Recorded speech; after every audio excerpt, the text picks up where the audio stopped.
Hi, it's Amanda with Webster's Marketplace. Today I'm going to show you how to make a simple restaurant-style salsa with veggies that are fresh from the garden or the produce department. And I'll be showing you how to make these crispy, delightfully crunchy homemade tortilla chips. Because if you're going to have a dip, you need a chip. I love this fresh restaurant-style salsa. It comes together in minutes, uses tons of summer produce, and is easy as can be to prep thanks to a little help from our blender. So to start, we're gonna cut up 2 pounds of fresh tomatoes. And you can take the cores out if you would like, and just discard those. What's really nice with this recipe is that everything is very minimal prep. Because the blender is going to be doing most of the work for us so that we get that smooth restaurant-style salsa, all you have to do is chop everything in big chunks. You can use Roma tomatoes like I am, you can use beefsteak, heirloom, whatever you have in your garden. When you're picking tomatoes for the salsa, you want to pick ones that are ripe but still firm. You don't want them to be too squishy or watery, or we'll have a pretty liquidy salsa. Now I like a really smooth, thinner salsa like you get when you order at a restaurant, but if you want it thicker, you can always seed your tomatoes before adding to the blender.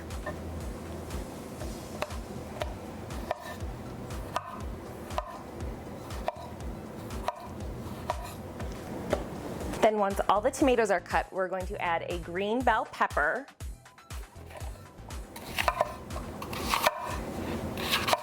and again, you can just give this a rough chop.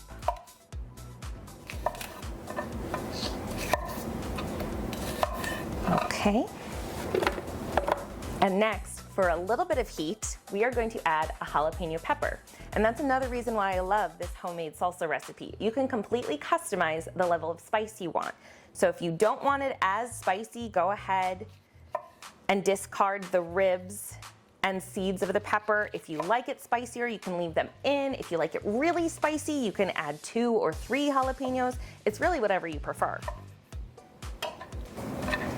And once our jalapeno is added, we will add the red onion. This is just 1 small red onion that I'm going to remove the skin from.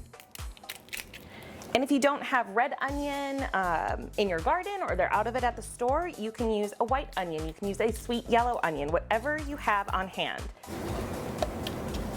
Just give that a rough chop before it goes in the blender. And after the onion, I'm going to add 1 clove of garlic. If you really like garlic, go ahead and add 2. Again, this is all about customizing. I'm just gonna pound that with my knife. Get the peel off of the garlic clove. And that's a big clove, so I definitely only need 1 in this recipe. And now to give it a really nice bright flavor, some lime juice. I'm just gonna roll the lime on my cutting board between the palm of my hand to get the juices flowing. That helps you get a really good amount of juice out. And I'm just gonna squeeze that lime juice right in there. I like a lot of lime flavor, so I'm gonna use 2 limes, but you can go ahead and just use 1 if you would like. And this is a little kitchen secret from me to you, but if you're working with jalapenos, rub your fingers down with a little bit of citrus afterwards and rinse them with water, and you won't risk burning your eyes or your skin if you itch them when you still have the oils from the jalapeno on your fingertips. Something about this citrus counteracts the pepper. And now last, but certainly not least, to this very full blender, we are going to add a little bit of fresh cilantro. I have been storing this herb in the fridge just in a small glass of water after rinsing. That is a great way to keep herbs fresher for longer. Now I'm just going to tear some of the bunch off. Now I know that there are some people that really don't like cilantro, and if that is you, that's okay. You can omit it if you would like, but I am a huge fan of cilantro. And can you believe it? It all fits. So now we are going to secure that onto our blender. Add one final ingredient, which is a heavy dose of kosher salt. And all that's left to do is pop on the top and fire this baby up.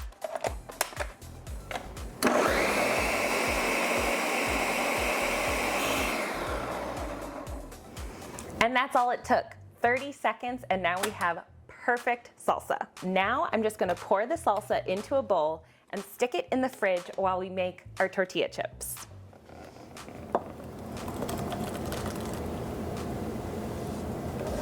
Oh, it's just like you get at a Mexican restaurant. I'm so excited. And a bonus of letting this hang out in the fridge is that the flavors are gonna get to develop more, and it's going to be even tastier once we dig in.